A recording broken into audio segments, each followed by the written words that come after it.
ಮರಾಠರು ಶಿವಾಜಿ ಮಹಾರಾಜರನ್ನ ದೇವರಂತೆ ಯಾಕೆ ಪೂಜಿಸ್ತಾ ಇದ್ದಾರೆ? ಛತ್ರಪತಿ ಶಿವಾಜಿ ಯಾಕೆ ಅಷ್ಟು ಶ್ರೇಷ್ಠ? ಅವರು ಇಷ್ಟು ದೊಡ್ಡ ಮರಾಠ ಸಾಮ್ರಾಜ್ಯವನ್ನ ಹೇಗೆ ಸ್ಥಾಪಿಸಿದ್ರು? ಛತ್ರಪತಿ ಶಿವಾಜಿ ಮಹಾರಾಜರಿಗೆ ನಿಜವಾಗ್ಲೂ ಅವರ ಪ್ರಸಿದ್ಧ ತಾಯಿ ತಮ್ಮ ಕತ್ತಿಯನ್ನು ಉಡುಗೊರೆಯಾಗಿ ನೀಡಿದ್ರ? ಛತ್ರಪತಿ ತಮ್ಮ ಜೀವನದಲ್ಲಿ ಒಂದೇ ಒಂದು ಯುದ್ಧದಲ್ಲಿಯೂ ಕೂಡ ಯಾಕೆ ಸೋಲಿಲ್ಲ? ಬನ್ನಿ ಈ ವಿಡಿಯೋದಲ್ಲಿ ನಮ್ಮ ಧರ್ಮಕ್ಕಾಗಿ ತನ್ನ ಪ್ರಾಣವನ್ನು ಲೆಕ್ಕಿಸದೆ ನಿಂತ ಮರಾಠರ ಛತ್ರಪತಿ ಎಂಬ ಮಹಾನ್ ಮಹಾರಾಜನ ಬಗ್ಗೆ ತಿಳಿದುಕೊಳ್ಳೋಣ. ವಿಡಿಯೋನ ಕೊನೆ ತನಕ ನೋಡಿ.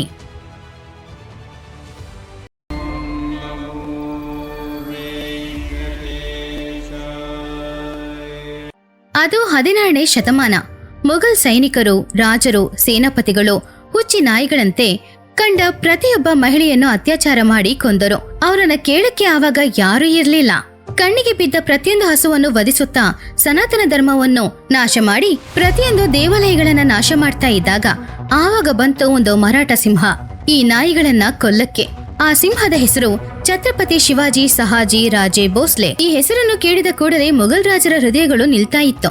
ಹಲವು ವರ್ಷಗಳಿಂದ ಹಸಿವಿನಿಂದ ಬಳಲುತ್ತಿದ್ದ ಒಂದು ದೊಡ್ಡ ಹುಲಿ ಬಂದು ಅವರ ಸಾವನ್ನ ಅವ್ರ ಕಣ್ಣೆದುರಿಗೆ ತೋರಿಸ್ತಾ ಇತ್ತು. ಇದರ ಹಿಂದ್ಗಡೆ ಇರುವ ನಿಜವಾಗ್ಲೂ ನಡೆದ ಕಥೆನ ಈ ವಿಡಿಯೋ ಮೂಲಕ ನೋಡೋಣ.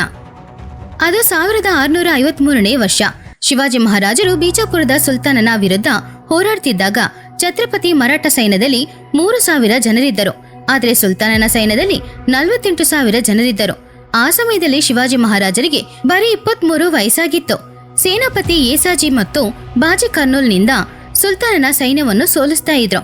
ಆಗ ಶಿವಾಜಿ ಮಹಾರಾಜರ ಗುರುಗಳಾದ ಸಮರ್ಥ ರಾಮದಾಸರು ಶಿವಾಜಿ ಮಹಾರಾಜರ ಬಳಿಗೆ ಬಂದು, ಈ ಯುದ್ಧವನ್ನು ಗೆಲ್ಲಲು ನಿಮಗೆ ದೇವಿಯ ಆಶೀರ್ವಾದ ಬೇಕು.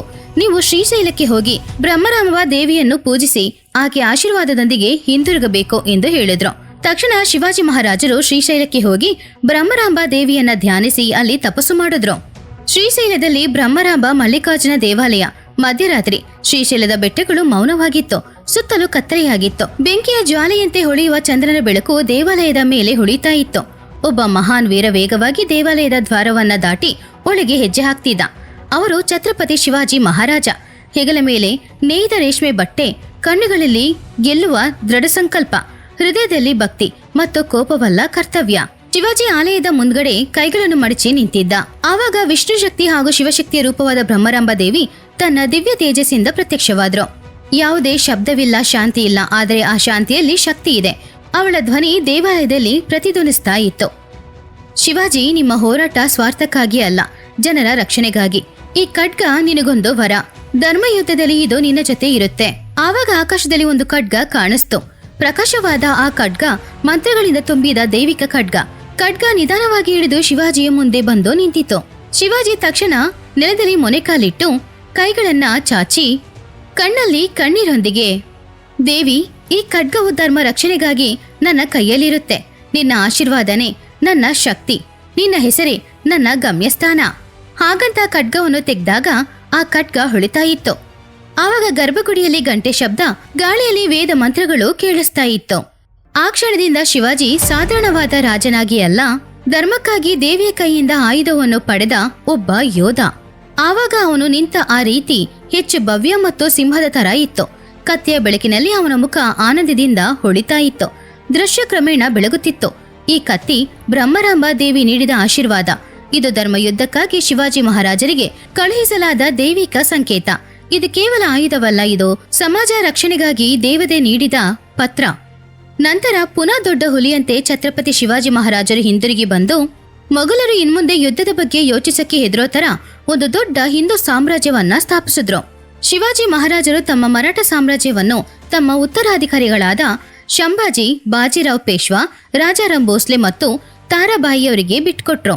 ಶಿವಾಜಿ ಮಹಾರಾಜರ ಹಾಗೆ ಮಹಾನ್ ದೇಶಭಕ್ತನನ್ನು ಬೆಳೆಸಿದ ವೀರ ತಾಯಿ ಬೀಜಾಬಾಯಿಯನ್ನು ನೋಡಿ ನಾವು ನಮ್ಮ ಮಕ್ಕಳಿಗೆ ನಮ್ಮ ಧರ್ಮವನ್ನು ಕಲಿಸ್ಬೇಕು.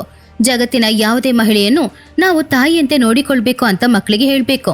ಬಿಜಾಪುರ ಸುಲ್ತಾನರ ಆಳ್ವಿಕೆಯ ಅವಧಿಯಲ್ಲಿ ಛತ್ರಪತಿ ಶಿವಾಜಿ ಮಹಾರಾಜರು ಮರಾಠ ಪ್ರದೇಶದಲ್ಲಿ ಹಿಂದೂ ಸ್ವರಾಜ್ಯವನ್ನ ಸ್ಥಾಪಿಸಲು ಕೆಲಸ ಮಾಡ್ತಾ ಇದ್ರು. ಇದು ಬಿಜಾಪುರನ ಸುಲ್ತಾನನಾದ ಆದಿಲ್ ಶಾಗೆ ಸ್ವಲ್ಪನೂ ಇಷ್ಟವಾಗ್ಲಿಲ್ಲ.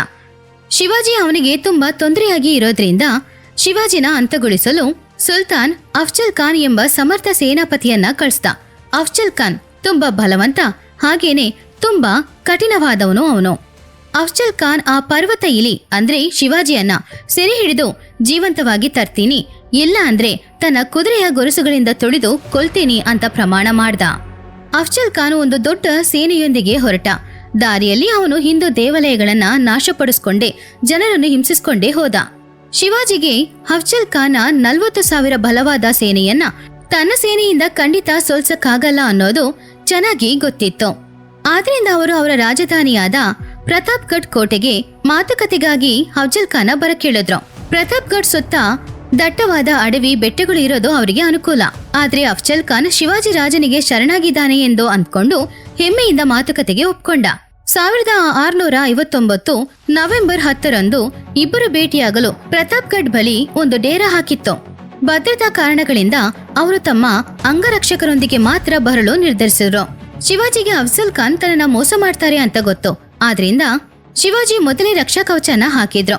ಹಾಗೇನೆ ಕೈಯಲ್ಲಿ ಹುಲಿ ಉಗುರುಗಳು ಎಂಬ ಹರಿತವಾದ ಆಯುಧವನ್ನ ತನ್ನ ಕೈಯಲ್ಲಿ ಇಟ್ಕೊಂಡಿದ್ರು. ಶಿವಾಜಿ ಅಪ್ಪಿಕೊಳ್ಳಲು ಹತ್ತಿರ ಬಂದಾಗ ಅಫ್ಜಲ್ ಖಾನ್ ತನ್ನ ಮೋಸವನ್ನ ಪ್ರದರ್ಶಿಸಿ ಶಿವಾಜಿಯ ಕುತ್ತಿಗೆಯಲ್ಲಿ ತನ್ನ ಚಾಕುವಿಂದ ಚುಚ್ಚಿದ. ರಕ್ಷಾ ಕವಚ ಇರೋದ್ರಿಂದ ಶಿವಾಜಿಗೆ ಯಾವುದೇ ಹಾನಿನೂ ಆಗ್ಲಿಲ್ಲ. ತಕ್ಷಣ ಶಿವಾಜಿ ಅವ್ರ ಕೈಯಲ್ಲಿ ಇಟ್ಕೊಂಡಿದ್ದ ಬಾಕ್ನಕ್ನಿಂದ ಅಫ್ಜಲ್ ಖಾನ್ ಮೇಲೆ ದಾಳಿ ಮಾಡಿದ್ರು. ಅಫ್ಜಲ್ ಖಾನ್ ಜೋರಾಗಿ ಕಿರ್ಚಿ ಕೆಳಗಡೆ ಬಿದ್ದ. ತಕ್ಷಣ ಶಿವಾಜಿಯ ಜೊತೆ ಇದ್ದ ಅಂಗರಕ್ಷಕ ಜೀವ ಮಹಾಲ ಅಫ್ಜಲ್ ಖಾನ ಅಂಗರಕ್ಷಣನ್ನ ಸಾಯಿಸಿ ಶಿವಾಜಿಯನ್ನ ಕಾಪಾಡಿದ್ರು. ನೀಡಿದ ಸಂಕೇತದ ಪ್ರಕಾರ ಪ್ರತಾಪ್ಗಢ್ ಕಾಡುಗಳಲ್ಲಿ ಅಡಗಿಕೊಂಡಿದ್ದ ಶಿವಾಜಿಯ ಸೇನೆ ತಕ್ಷಣವೇ ಅಫ್ಜಲ್ ಖಾನ್ ಸೇನೆಯ ಮೇಲೆ ದಾಳಿ ಮಾಡಿತು. ನಾಯಕನಿಲ್ಲದೆ ಇರುವ ಮೊಘಲ್ ಸೇನೆ ದಾಳಿಗೆ ಗುರಿಯಾಯಿತು. ಶಿವಾಜಿಯ ಸೇನೆ ಮೊಘಲ್ ಸೇನೆಯನ್ನ ನಾಶ ಮಾಡಿತು. ಈ ಗೆಲುವು ಶಿವಾಜಿಯ ಚತುರತಂತ್ರ, ಧೈರ್ಯ ಮತ್ತು ದೂರದೃಷ್ಟಿಗೆ ಸಾಕ್ಷಿ. ಈ ಘಟನೆ ಶಿವಾಜಿಯನ್ನು ಕೇವಲ ಬಂಡಾಯಗಾರನಿಂದ ನಿರ್ವಿವಾದ ನಾಯಕನಾಗಿ ಪರಿವರ್ತಿಸಿತು. ಈ ಗೆಲುವಿನೊಂದಿಗೆ ಮರಾಠ ಶಕ್ತಿಯು ಭಾರತೀಯ ಉಪಖಂಡದಲ್ಲಿ ಮೊದಲ ಬಾರಿಗೆ ಅಚಲ ಶಕ್ತಿಯಾಗಿ ಸಾಬೀತಾಗಿತ್ತು. ಛತ್ರಪತಿ ಶಿವಾಜಿ ಮಹಾರಾಜರು ಮಹಿಳೆಯರ ಬಗ್ಗೆ ಹೊಂದಿದ ಅಪಾರ ಗೌರವವನ್ನು ಇದು ತೋರಿಸ್ತಾ ಇತ್ತು. ಆ ಕಾಲದಲ್ಲಿ ಮೊಘಲ್ ಮತ್ತು ಸುಲ್ತಾನರ ಸೇನೆಗಳು ಯುದ್ಧದಲ್ಲಿ ಗೆದ್ದರೆ ಸೋತ ಯೋಧರ ಮಹಿಳೆಯರನ್ನ ಅಗೌರವ ಪಡಿಸೋದು ವಾಡಿಕೆಯಾಗಿತ್ತು. ಆದರೆ ಈ ದುಷ್ಟ ಪದ್ಧತಿಯನ್ನ ಬಲವಾಗಿ ಖಂಡಿಸಿದ ಒಬ್ಬ ರಾಜ ಅಂದ್ರೆ ಅದು ಶಿವಾಜಿ ಮಹಾರಾಜನೇ. ಒಮ್ಮೆ ಶಿವಾಜಿಯ ಸೇನಾಪತಿಗಳಲ್ಲಿ ಒಬ್ಬರು ಕಲ್ಯಾಣ್ ಎಂಬ ಪಟ್ಟಣದ ಮೇಲೆ ದಾಳಿ ಮಾಡಿ ಗೆದ್ರು. ಆ ಪಟ್ಟಣ ಬಿಜಾಪುರ ಸುಲ್ತಾನನ ನಿಯಂತ್ರಣದಲ್ಲಿ ಇತ್ತು. ಮುಸ್ಲಿಂ ಅಧಿಕಾರಿಯ ಆಳ್ವಿಕೆಯಲ್ಲಿತ್ತು. ಆ ಯುದ್ಧದಲ್ಲಿ ಮರಾಠ ಪಡೆಗಳು ಅಪಾರ ಸಂಪತ್ತು ಮತ್ತು ಬೆಲೆ ಬಾಳುವ ವಸ್ತುಗಳನ್ನ ನೋಡಿದ್ರು. ಶಿವಾಜಿಯ ಆಳ್ವಿಕೆಯ ಪ್ರಕಾರ ಆಕ್ರಮಣದಲ್ಲಿ ಕಂಡುಬರುವ ಎಲ್ಲ ಸಂಪತ್ತನ್ನ ಮಹಾರಾಜನಿಗೆ ಅರ್ಪಿಸಬೇಕು. ಅದಕ್ಕಾಗಿ ಅವರ ಸೇನೆ ಲೂಟಿ ಮಾಡಿದ ಸಂಪತ್ತಿನೊಂದಿಗೆ ವಿಶೇಷ ಉಡುಗೊರೆಯನ್ನ ಶಿವಾಜಿಗೆ ಅರ್ಪಿಸಲು ತಂದರು. ಆ ಉಡುಗೊರೆ ಬೇರೆ ಯಾರೂ ಅಲ್ಲ, ಕಲ್ಯಾಣ ಪಟ್ಟಣದ ಅಧಿಕಾರಿಯ ಸೊಸೆ, ಒಂದು ಅಂದವಾದ ಮುಸ್ಲಿಂ ಹುಡುಗಿ. ಮಾತೃಪೂರ್ಣ ಭಾವನೆಯೊಂದಿಗೆ ಮಹಾರಾಜ ಆ ಸೇನೆ ಹಾಗೂ ಹುಡುಗಿಯನ್ನ ಕರ್ಕೊಂಡು ಬಂದು ಶಿವಾಜಿಯ ಮುಂದೆ ನಿಲ್ಲಿಸಿ ಆ ಹುಡುಗಿಯ ಸೌಂದರ್ಯವನ್ನ ಹೊಗಳ್ತಾ ಇದ್ರು. ಆವಾಗ ಶಿವಾಜಿಯ ಮುಖದಲ್ಲಿ ತುಂಬಾ ಕೋಪ ಹಾಗೂ ದುಃಖ ಕಾಣಿಸ್ತಿತ್ತು. ಶಿವಾಜಿ ತಕ್ಷಣ ಗಂಭೀರವಾದ ಸ್ವರದಿಂದ, ಇವರು ನನಗೆ ನನ್ನ ತಾಯಿ ಜಿಜಾಬಾಯಿಯ ತರ. ನಾನು ಇಷ್ಟು ಯುದ್ಧಗಳನ್ನ ಮಾಡ್ತಾ ಇರೋದು ಸ್ವರಾಜ್ಯಕ್ಕೋಸ್ಕರ, ಹಾಗೇನೆ ಧರ್ಮವನ್ನು ಕಾಪಾಡೋದಕ್ಕೋಸ್ಕರ. ಗೆದ್ದೆ ಅನ್ನುವ ಅಹಂಕಾರದಲ್ಲಿ ಯಾವುದೇ ಸ್ತ್ರೀಯನ್ನ ನಾನು ಅವಮಾನ ಮಾಡೋದಿಲ್ಲ ಅಂತ ಹೇಳಿದ್ರು. ಯುದ್ಧದಲ್ಲಿ ಗೆದ್ದ ಮಹಿಳೆಯನ್ನ ತಾಯಿಯ ತರ ಅಂದ್ಕೊಳ್ಬೇಕು.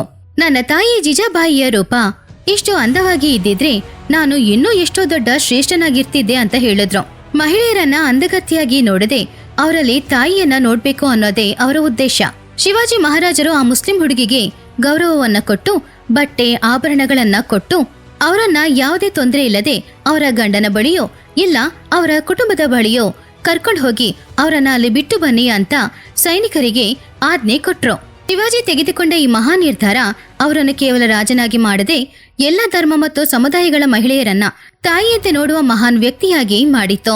ಅದಕ್ಕೆ ಶಿವಾಜಿ ಮಹಾರಾಜರು ಅಂದ್ರೆ ಎಲ್ರಿಗೂ ತುಂಬಾನೇ ಇಷ್ಟ. ಈ ವಿಡಿಯೋದಲ್ಲಿ ಸುಮಾರು ವಿಷಯಗಳನ್ನ ನೀವು ತಿಳ್ಕೊಂಡಿದ್ದೀರಾ ಅಂತ ನಾವು ಅಂದ್ಕೊಂಡಿದ್ದೀವಿ. ಇನ್ನು ನಿಮ್ಗೆ ಯಾರ ಕತೆ ಬೇಕೋ ಕಮೆಂಟ್ಸ್ ಅಲ್ಲಿ ಬಂದು ನಮ್ಮ ಹತ್ರ ಹೇಳಿ.